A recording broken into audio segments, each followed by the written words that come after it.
And now, this world shall know pain. Almighty push. What's going on, Digidust? It's your boy True Pain Gaming back at it again with another top deck profile for you guys today. Today we have the deck I got first place with in Tuesday's Geekitude tournament. It's a red-yellow deck. I wasn't going to make a video on it because I thought I was going to play it for some big tournaments. But after playing it in that tournament, I decided against that. Just because, I'm going to let you guys know now, the mirror match is really, really bad. It's like pulling teeth. I played against True Champion Steven round 3, I believe. And it was very back and forth the whole time. And it was very, a very obnoxious game because the mirror is just awful. So originally I was going to play this for the upcoming PPG event, but I'm not going to now. But I figured in case any of you guys wanted this, I'll give you the deck profile for it. It is heavily based off Eli's list, so if you haven't seen that already, go check out Max Tapura's video on it. He had an interview with Eli where Eli went over his deck profile and his picks. And basically I spent a few hours just talking to Eli about the deck and like a few things I changed to make him fit my play style, and also expecting mirrors after that hit. I had put some different things in here that you guys might want to consider. To start off with the eggs, we only play 4 eggs, 4 Upamon. This is the best one. I tested it with 4 Cupimon. I tested it with 4 Cupimon and 1 Upamon. I tested it with 4 Upamon, 1 Cupimon. The Cupimon's bad. Just play the 4 Upamon. That's all you want. That's all you want to hit with this deck. It's just the 4 Upamon for the egg. When you have 3 or less, you draw. Everything in this deck, it's the same as Shine. When it hits 3 or less, you just pop off. And that's it. That's all you really need the Upamon for. You're never really going to raise out unless you have 3 or less anyways, just because the only thing we play on top of this is Salamon. You can play Patamon on it. I did in the mirror. I played the Patamon on it just for the extra chip, because I wasn't really saving the Salas and back anyways for that, because that's really just a deck out game. But yeah, that's it for the 4 eggs, the Upamons.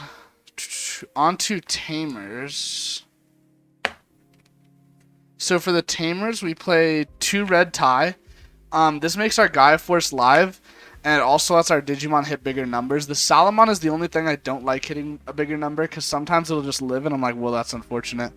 But also in the mirror, you can swing over the opponent's Salamon with your tie, if they bring it out prematurely. So that's really cool. But it's really just there to make Gaia Force live. We're also playing 2 Mimi. I see a lot of builds that don't play 2 Mimi, and I very, very heavily question that, because this card alone will win you the blue matchup. Immediately when they play Hammer Strike, you just tap Mimi, and they're like, well, shit, what do I do now? Or a lot of times you'll go to like 5, and you can tap this for Edens to go to 0. Or if you have 2, you can tap it to go to 1. So Mimi's just super, super nice. We also do play Glorious, but not a whole lot of yellow Tamers. So you can tap Mimi to act as a yellow Tamer, basically. Our last 3 Tamers are 3 yellow TK. This card's nuts. You just search your security, add something to your hand. If it's a yellow, you recover. I say if it's a yellow because sometimes you don't actually add it. Sometimes in security, I'll see like a red Digimon and then like a shit ton of options. Red Digimon being like Skull Greymon or something. So I'll just add the Skull Greymon with the TK. And I'll burn myself for 1. But then it threatens my opponent, because if they swing at me, whatever they swing at's going to die because of my options in security. And then you just raise out the Salamon with the Upamon under it and get so much advantage. So that's really all the TK is there for. And the 3 memory is very nice. Next off, we have our options, which is like 90% of this deck. We also just did a buyout on Holy Wave, Max Tapura, HGaming, and myself. So if you don't have your Altar Holy Waves, you know who to hook up, because this deck is nuts and the Holy Waves are beautiful. Also, if you can't tell already, this is all streamed live on Twitch. Go over, check my Twitch out, a little self-promotion in between the video here. So let's start with our red options, because we play the least red options. So to start off, we play 1 Shield of Just. Honestly, this card I want to put up to 2. I just don't know what I would cut to fit the room for this, but this card feels very, very nice. And it's basically just a 6-cost Gaia Force in 90% of the cases. I really like this card. I just don't know what to cut for it. One Plasma Stake, you literally cannot cut this card because this deck's only real hard loss is to green. It struggles against green if they get like 1 or 2 Mega Gargos on board at a time. And it also struggles against Red Omni. So the Plasma Stake is very, very important for the Red Omni matchup. So you literally have to play this card at 1. And then we play 4 Gaia Force. So obviously I don't really think this card needs anything explained. It's literally Gaia Force. If you don't know what Gaia Force does, I don't know what to tell you. It's a Gaia Force. So that does it for our red options. We don't play a whole lot of them because, again, yellow is what our main deck consists of. So these are all yellow options. One Lightning Paw. This is for the Rookie Rush matchup, which you already don't have a problem with, but this is just a win more card against Rookie Rush. Even against green, this card's also very nice. I find this card more useful against green when they have Mimis and Argo than Rookie Rush, because Rookie Rush just doesn't have enough sources and materials to deal with you. The hardest, I actually did play against a Rookie Rush last night at Geekitude, round 1. And she was able to put a Shaku on board, which actually did slow me down. I was like, oh shit, what do I do about Shakumon? Because I basically just hard play everything. And then I just Digivolved my Magna into a Slash and dealt with it, because that's just what you do, right? So 1 Lightning Paw, because it's win more against Rookie Rush, and it's very useful against green. 2 Holy Wave, no alt arts yet. We'll have like 37 soon. But yeah, Holy Wave to the moon, baby. This card and Magna Angemon are your best openers. You don't really want to see this card after opening turn. Magna's better to see opening turn, but if you just play this opening turn, Digivolve into a Solid, you don't even have to. You can just play this and feel fine. But it also activates Insecurity, essentially just negating your opponent's attack, and I love it. I really like this card. I tried playing it at 4, and I just didn't like it at first. There's just not enough room in the deck. It's very, very tight. 2 Glorious. This is the card I originally cut. This is the card I originally cut for the other 2. And while this card doesn't have a security effect, it's essentially just Gaia Force, because if you have a TK, it's the same cost. But if you have more TKs, it can be lower than Gaia Force. But this card's super, super mandatory. If you see this in your security off TK, you just grab this, because it doesn't have a security effect, and it gives you so much advantage in hand. Just your opponent knowing you have this in hand is going to keep them from wanting to make any big extension plays. Like, a lot of the time against Shine, this, by the way, this deck has a free matchup against Shine. Like, it's actually so free. I played against 2 Shines, 2-0'd both of them. It's just absolutely free. But if you add this to your hand, you usually have 1 body on your board. So your opponent's like, okay, do I really want to Shine here? Because I'm going to kill 1 thing. And they're like, okay, whatever. They go into Shine, I just drop this, and they're like, okay, cool, give me the shake, you know? Sometimes even if they're like digging for the Shine and they have a bunch of bodies on board, you can just like murk them, and it's super good. 4 7 Heavens. The main reason I wanted to play this deck was because 7 Heavens was one of my favorite cards when we were basically in starter deck format, when everybody just had starters.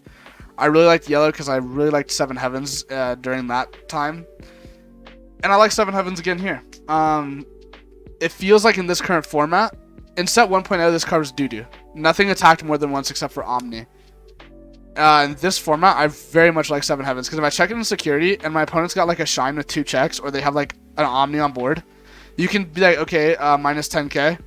So now they're like, okay, do I with Omni, like, do I want to swing again? Or if it's double check Shine, they're like, shit, like, do I want to swing with that and risk it dying? You know? Or if they swing with a Shine if they swing with something and then they have a Shine with a Rise under, you just boom this on the Shine, minus 10k. Cool, good luck hitting over my security with 5k. Like, anything in there is going to kill you. So, very, very much like 7 Heavens. And the final option is another card that came out that I just really wanted to play, and I'm glad this deck lets me play it. Eden's Javelin. This card draws you a card and then minus 1k to something for every card in hand. I did misplay this one time. I think I played it against Steven, and I tried to kill a Magna, and I miscounted my hand, so I was 1 short. And that was actually just me being bad at the game. So just don't do that. But always count your hand before you play this card, and then add 1 to it. Because, well, if this is in your hand, you just count it with this, because the card just replaces this. So, yeah. Also, passing with this deck does not feel bad because this card exists. If your opponent's not putting bodies on board, you just say, okay, pass. Draw, pass, draw, pass, draw, pass. They're either going to deck themselves out eventually, Or if you're just not seeing Edens, you got them in. Or if you played TK and you know there's Edens in here, you're just building a fat fucking hand to kill whatever they swing with an Edens. So that's it for our options. There's a lot of them. And now onto the Digimon, the digital monsters, if you will. We'll start with the red again. We play 4 Greymon. This is the security one. I have 2 more alt arts coming. They should be here today. Basically, when it's swung in security, you just play it, which can give you lethal at random, and your opponent can't really play around it because, like, shit. How do I play around that? I wasn't expecting it, you know? So, I very much like this card. This deck gets only even better in the future because in the starter decks, we get a blue one of this, a blue Corgimon that does the same thing but has a second effect where you draw 2. And then the red, in the new red starter deck, you get another one of these. But when it comes, it has an on-play ability of minus 4k DP to something, which is super nice. So yeah, this also, the reason it's red-yellow is because these cards make, like, my red options live. So if I don't have a tie on word, I can have these. So they do die to a single shine, which is kind of cringe, but, like, what can you do? 2 Skull. The main reason for Skull is because Ragnar's a popular deck. They put Bri under it, boom. So much value. And then against black too, it's also very nice if they don't have Craniumon out. And then here's the main spicy tech in this deck. This card could be replaced with the... Here, I'll just show it to you first. It's Gallantmon. This card could also be the War Greymon that turns options off. I just didn't have any. And Gallantmon's kind of like one of my avatars. So I have to have Gallantmon in this deck just because in the mirror, it came up when I would, like, either have, like, this on board and then enough memory to do this and, like, still swing because my opponent's just going to give me a bunch all the time. I could either do that or, like, I could get insane advantage by, like, okay, delete a blocker. Okay, this lives. Boom. Gallant. Swing. And in the mirror, this came up. Actually, I think I burned Steven for 2 at one point, and that's, I think, game 3 or game 2. Either game 3 or game 2, that's what gave me the game, was the Gallant. I don't really pop much with the Gallant because everything's going to die to whatever's in security anyways. But if that comes up, it comes up. That's why I did go opt for the Gallant over the War Greymon, because the option security thing, it's essentially the same thing, right? Because you could be dealing more. And in the mirror, where it's just building that trash like to 20, 30 cards, this card's nuts. So that's it for the red engine. On to the yellow Digimon. For Magna, this is basically a boss to the deck. Recover 2 if you're at 3 or lower. And then when it swings, you get to play a yellow Digimon for free from your hand. We do play 1 target for that. 3 slash. This actually should be 1 slash 2 Seraphimon, but I didn't have my Seraphimons yet, so I just went for 3 slash. 3 slash wasn't even that bad. Like, honestly, in most cases where the Seraphimon would have helped, the slash did, like, the same thing, really. So it's really give or take. If you can't, if you're trying to get more budget and you don't have the Seraphis, just play the 3 slash. 3 Magna. Again, this is one of your best opening plays. It's this or Holy Wave. You just drop this, bada bing, bada boom. You're at 6.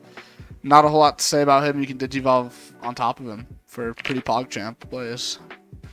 2 Mistymon. Again, Merc 2 rookies basically. And then you can Digivolve slash or Seraphimon on top of him.